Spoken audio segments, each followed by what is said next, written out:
How's it going? So what we're going to talk about today is we're going to talk about some different ways to process firewood for if you're camping or just out in the woods. So I'm going to show you how to split small bits of firewood with a hatchet, a fixed blade knife, and a pocket knife. All right, so the first way that I'm going to show you is called baton splitting. All right, so basically you just have a fixed blade knife and a small piece of wood like this that you can hold in your hand. It's important for the wood to not be rotten because otherwise it'll just shatter. So what you're going to do is you're going to take your knife and set it on top of the piece of wood that you are splitting and just kind of hammer the knife into the wood and then just work your way down.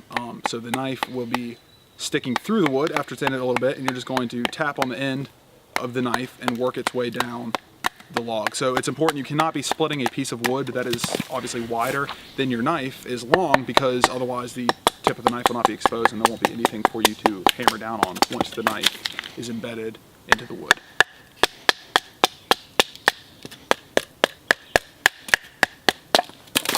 Okay, so the next way is if you want to split wood with a hatchet. All right, so when you're doing this, obviously you might be splitting a piece of wood that doesn't want to stand upright on your splitting block. It might want to tip over.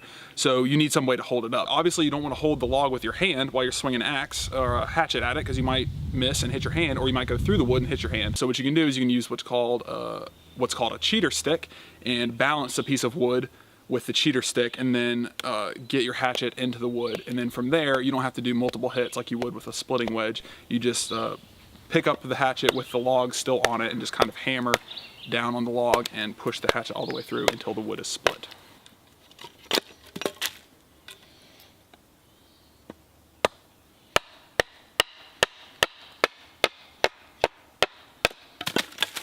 So the third and final way that I'm going to talk about to split wood is with a pocket knife. All right, so this is really good if you're trying to get the wood real teeny tiny for kindling, for starting your fire. So you can also do this with the fixed blade knife. I'm going to show you with the pocket knife, but the principle still applies. While you're doing this, it is important to not hold the knife like this. Do not hold the knife just in a closed fist, because when you go to stab the wood, if the wood has a knot in it, or you just go all the way through to your splitting block and the wood just stops short, your hand can slide down the knife and you can cut yourself very badly. So what I do is I put the knife directly where I want it, and I smack the top of my hand with the palm of my left hand. And this does two things. One, it allows me to put the knife right where I want it every time. I don't have to aim as I'm coming down onto the log.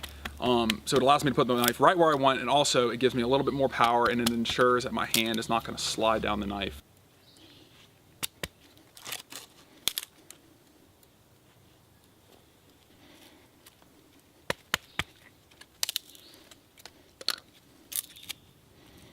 All right, so today we're gonna go over, I don't wanna say today, because I try to avoid like YouTube cliches, like, what's up guys? Like, comment, subscribe. Like, comment, subscribe. I just don't like that crap. Anybody who's on YouTube at this point knows to subscribe. Likes are pointless. Everybody knows if you wanna see this stuff, some more stuff, subscribe. People already know that stuff. I don't really care about comments. I do care about comments, but I don't see you anyway.